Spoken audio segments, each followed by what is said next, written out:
Howdy again everyone, and in the test lab today we have the Meike 35mm f1.8 AF Pro. Meike have been offering a number of new autofocus lenses recently, and this is one of their latest. It's a full frame lens for L mount, Sony E and Nikon Z mount camera systems, and its official price is £280 here in the UK or $379 US. That's pretty low priced for a bright full frame 35mm lens, and Meike advertise it as being a good quality lens with a complex optical design, so perhaps we're on track for a good value offering here. I'd like to thank Meike for sending me a copy of this lens for evaluation, although as usual this is a totally independent review. We'll be looking at both its strengths and weaknesses. Everyone loves a 35mm f1.8 lens on a full frame camera, well, I do anyway. They offer a useful, moderately wide angle of view, and at f1.8 they can pick out your subject a little bit, throwing your backgrounds out of focus, especially if you get up close to whatever or whoever you're shooting. f1.8 of course is also pretty helpful for shooting indoors or in darker conditions. A lens like this is going to be super versatile on your camera, even if it's not doing anything photographically revolutionary.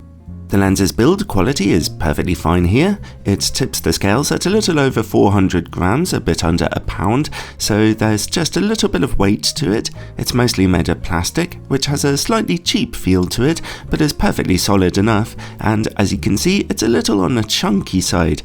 It's all built on a metallic lens mount with a USB-C port for future firmware updates, and a lovely bright orange weather sealing gasket, which looks really cool.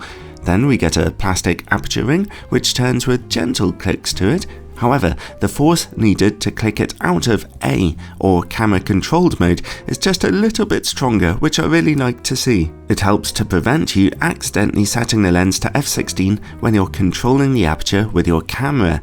That's followed by a little auto manual focus switch and a plastic manual focus ring. The focus motor responds quite well to that focus ring being turned, and even better, the lens displays virtually no focus breathing at all, as you can see here. That's a nice little feature which could be helpful for video makers. The lens's autofocus motor works silently and accurately, having no problems in subject detection and tracking modes. When shooting on my Nikon Z7 camera, the autofocus speed was just averagely fast, fine for most users, and it ran at about the same speed in both autofocus single and continuous modes. The lens's filter thread size is 58mm wide, and it comes with a fairly deep plastic hood. All in all, the build quality is absolutely fine here. More expensive lenses will feel a little bit tougher and have an extra feature or two, but it's working perfectly fine, and a nice little bonus is the lens's low focus breathing, which can be useful when shooting video. Alright, let's see about image quality. Today I have a Nikon Z mount version of the lens, so I'll be testing it on my full frame Nikon Z7 with its 45 megapixel sensor. In-camera corrections are turned on for this test. Straight from f1.8 in the middle of the image, sharpness and contrast are both very nice indeed.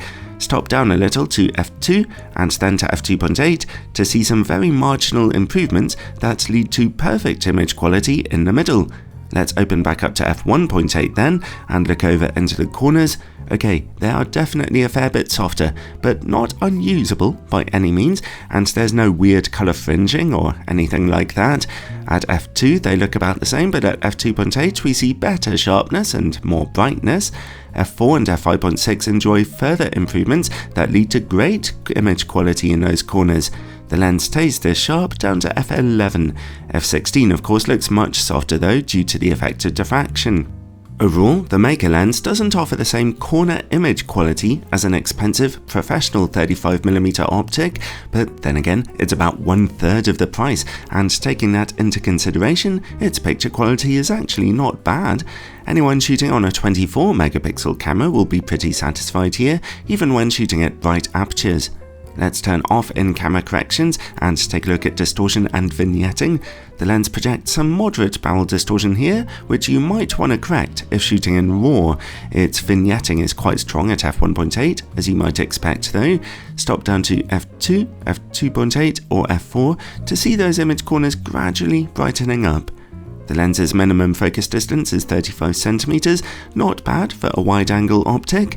Close-up image quality is a bit softer than at normal distances, but I was expecting slightly worse here. f2 is slightly sharper, but at f2.8 we're back to about the same sharpness as at normal distances, which is nice to see. Next, work against bright lights.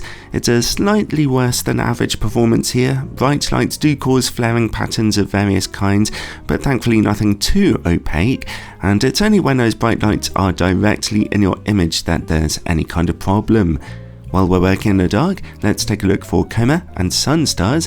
Good news here, at f1.8 there's only a tiny sign of coma wings on bright points of light, and once you've stopped down to f2.8, anything that was there is now gone. Let's move the camera over and take a look for sun stars. They begin to emerge at f8. At f11 and f16 they get quite big and strong, so this isn't a bad lens for shooting nightscapes, I think.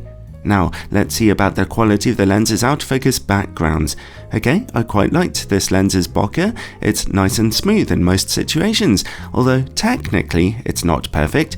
Here you can see that especially bright specular highlights display just a touch of green highlighting to them, but it really is only a tiny bit, and only nerdy pixel peepers like me will ever notice it. Finally, related to bokeh comes longitudinal chromatic aberration. At f1.8 it's pretty strong, as you can see here. It's still there at f2.8, but reduced at f4, and at f5.6 it's finally gone. Overall, I really quite liked this new 35mm Meike lens in a lot of ways. It's obviously not as sharp as professional 35mm optics, but it still performed perfectly nicely, offering a good amount of detail, especially when stopped down a bit. Its colours and contrast are nice enough, its bokeh looks good, its autofocus works okay, and it comes in at a low price. If you're on a low budget and you need a decent, fast, full-frame 35mm lens, then I can just about recommend this one. It is enjoyable to work with.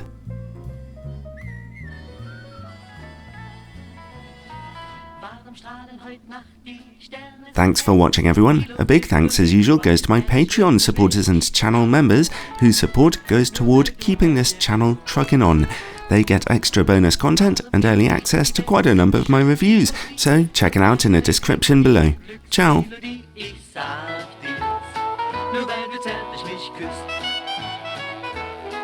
Es schmolz der Schnee vom letzten Jahr, der Frühling ging als Sommer war, doch unser Glück bleibt immer da.